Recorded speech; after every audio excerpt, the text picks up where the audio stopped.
మీకు తెలుసు దేశంలో జరుగుతున్న పరిస్థితులు మీకు తెలుసు.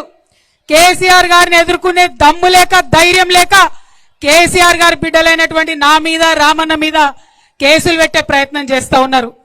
మాది భయపడే బ్లడ్ కాదు, భయపెట్టే బ్లడ్. అసలు ఎట్టి పరిస్థితుల్లో భయపడేదే లేదు. మేము తప్పు చేయలేదు కాబట్టి నా మీదైనా రామన్న మీదైనా కావాలంటే ఇంకెవరి మీద కేసు పెట్టుకున్నా బీఆర్ఎస్ నాయకులం నిప్పు కనికల్లాగా బయటకు వస్తామని చెప్పి ఈ సందర్భంగా తెలియజేస్తా ఉన్నా. ఎందుకైతున్నాయి కేసులు? ఇవ్వాలా కేంద్రంలో ఎదిరించి మాట్లాడితే కేసు. అవో చైనా వాడు బార్డర్ లోపలికి వచ్చిండు, మరి చూసుకొని జరా అంటే కేసు. మరి ప్రజలకు మంచి జరుగుతలేదంటే కేసు. ఇక రాష్ట్రం సంగతి అయితే చెప్పనే అవసరం లేదు. ముఖ్యమంత్రి పేరు మర్చిపోతే కేసు,